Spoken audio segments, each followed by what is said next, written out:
Hello everyone, मैं doctor Navneeta Bhatia एक बार फिर से आप लोगों का स्वागत करती हूँ आपके अपने YouTube channel the simplified Hindi में। मैंने पहले भी आपको अलंकार के बारे में बताया, अलंकार पढ़ाया था। आज मैं अलंकार के अंतिम भाग को लेकर आई हूँ। इससे पहले हमने पढ़ा था शब्दालंकार, अर्थालंकार। अर्थालंकार के हमने जो पिछली वीडियो थी उसमें हमने अर्थालंकार के 5 भेद पढ़े थे। अर्थालंकार की परिभाषा पढ़ी थी। 5 भेद हमने जो पढ़े थे, उपक रूपक अलंकार, उपमा अलंकार, अतिशयोक्ति अलंकार, मानवीकरण अलंकार और उत्प्रेक्षा अलंकार। इसके अतिरिक्त भी अर्थालंकार के और भी भेद होते हैं, लेकिन हम बहुत सारे भेदों को नहीं पढ़ेंगे, बहुत सारी गहराई में नहीं जाएंगे, क्योंकि जितना हमें आवश्यक है हमारे कॉम्पिटिटिव एग्ज़ाम्स के लिए या हमारे दूसरे एग्ज़ाम्स के लिए जो भी हमें आवश्यक है, हम सिर्फ़ और सिर्फ उतना ही करेंगे। इससे ज़्यादा हमें जाने की ज़रूरत नहीं है। तो आज मैं अर्थालंकार के ही जो आगे के भेद हैं वो आपको बताने जा रही हूँ। अर्थालंकार के 5 भेद हमने किए और उसका छठा भेद जो है वो है अनियोक्ति अलंकार। अनियोक्ति अलंकार में क्या होता है कि काव्य में जहाँ अन्य माध्यम से, ध्यान देने वाली बात है कि जहाँ अन्य माध्यम से किसी की बात की जाए, किसी अन्य माध्यम से, खुद बात ना करके किसी अन्य माध्यम से किसी की बात की जाए, वहाँ अनियोक्ति अलंकार होता है। और इसमें क्या होता है कि इसमें व्यंग्य की प्रधानता भी होती है, यानी कि दूसरे पर व्यंग्य भी कसा जाता है और इसमें जो बात कही गई है उसका दूसरा अर्थ भी निकलता है। यानी कि जो बात कही जाती है वो किसी अन्य माध्यम से कही जाती है और किसी की बात की जाती है, और क्या होता है इसमें व्यंग्य की प्रधानता होती है, व्यंग्य की प्रधानता को देखा जाता है और इसमें दूसरा अर्थ भी निकलता है। यानी कि जो बात कही गई है उसका दूसरा अर्थ भी निकलता है। एग्जाम्पल में देखते हैं, जल बीच मीन प्यासी, सुनी सुनी आवे हासी। यानी कि जल बीच मीन प्यासी, कि जल के अंदर जो मछली है वो प्यासी है। क्या कभी ऐसा हो सकता है कि जो मछली है जिसका जीवन का आधार ही जल है और वो जल के अंदर रहते हुए भी प्यासी हो? बड़ी अनोखी सी बात हो जाती है। और इसी बात को सुन सुनकर क्या होता है, आवे हासी, यानी कि हंसी आती है कि जल के अंदर रहते हुए भी मीन जो है वो प्यासी है, यानी मछली जो है वो प्यासी है। लेकिन यहाँ पर कवि ने मछली की बात नहीं की, बल्कि मछली के माध्यम से उन्होंने उस मनुष्य की बात की है, उन लोगों की बात की है जिनके पास सुख सुविधाएं हैं, लेकिन फिर भी उनको किसी तरह से भी सेटिस्फेक्शन नहीं होता, तसल्ली नहीं होती। वो चाहते हैं कि और ज़्यादा सुख सुविधाएं उनको मिलें, यानी कि सुख सुविधाओं के होते हुए भी वो लोग प्यासे रह जाते हैं। और इसी बात को, उनकी बात को सुनकर ही दूसरों को हंसी आती है कि इनके पास इतना सब होते हुए भी ये लोग प्यासे के प्यासे हैं। यानी बात मछली के माध्यम से कही गई, लेकिन किसी अन्य के बारे में कही गई। अगला जो हमारा अलंकार है, अर्थालंकार का भेद है, वो है संदेह अलंकार। नाम से ही पता चलता है कि क्या है संदेह।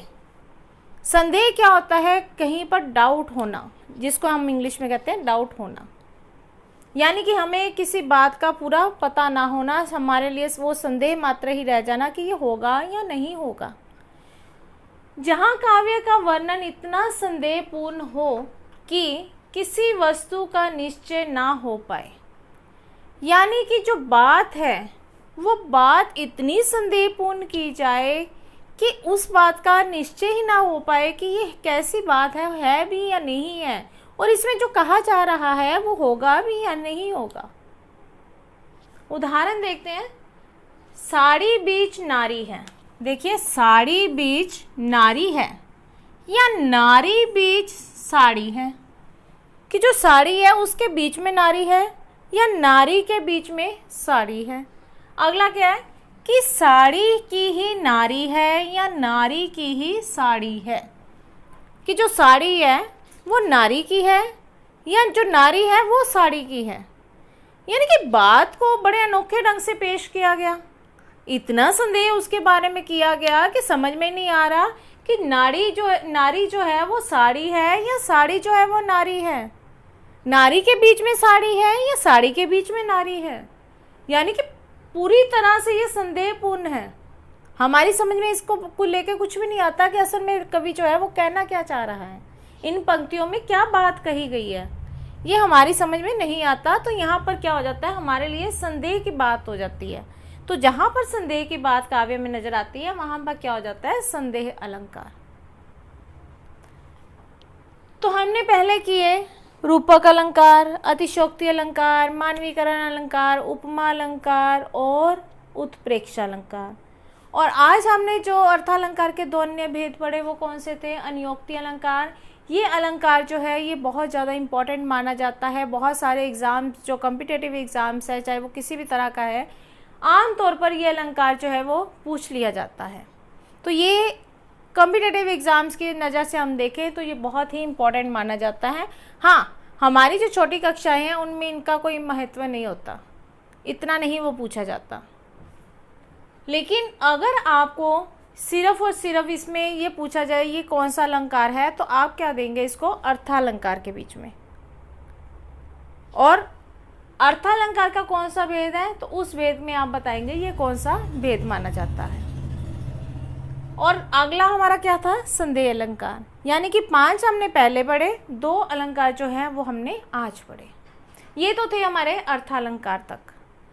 आगे हमारा क्या होता है कि आमतौर पर हमसे ये पूछा जाता है कि अलंकार के मुख्य रूप से कितने भेद हैं।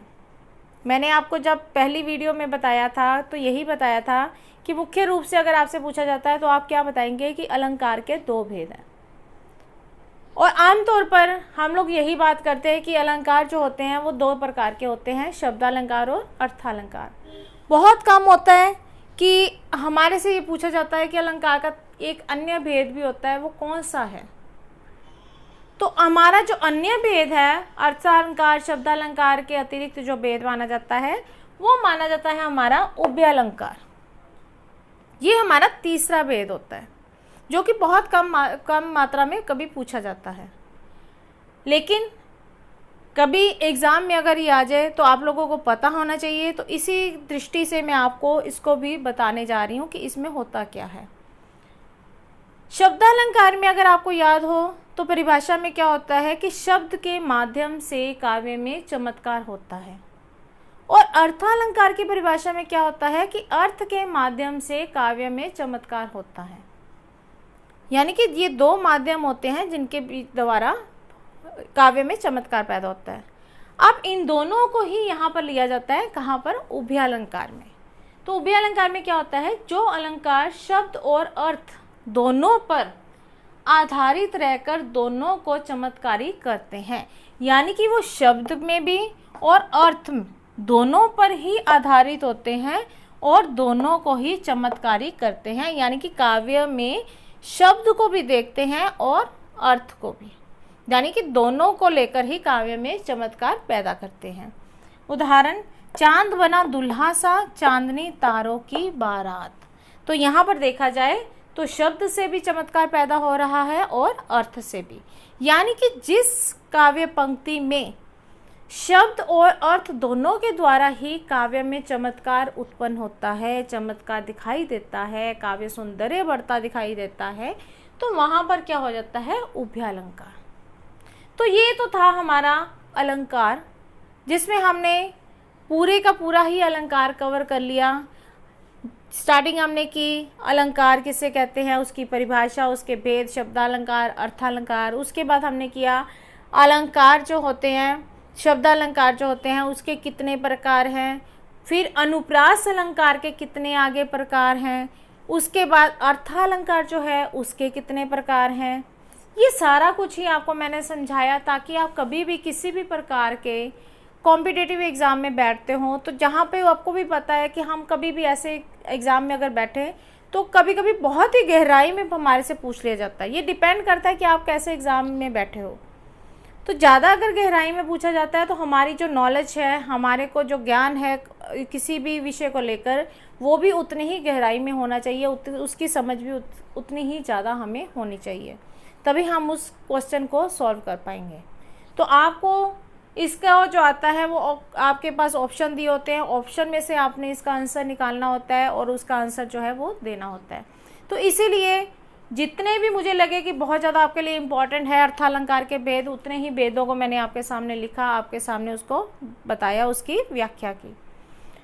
तो आशा करती हूँ कि आपको ये जो अलंकार हैं, जितनी भी आपने मेरी वीडियोस देखी होंगी, उन वीडियोस को देखकर आपको अलंकार समझ में आए होंगे। अगर आपने अलंकार से संबंधित मेरी पिछली वीडियोस को नहीं देखा है तो उसको भी देखिए, ताकि आपको अलंकारों को समझने में कोई परेशानी ना हो।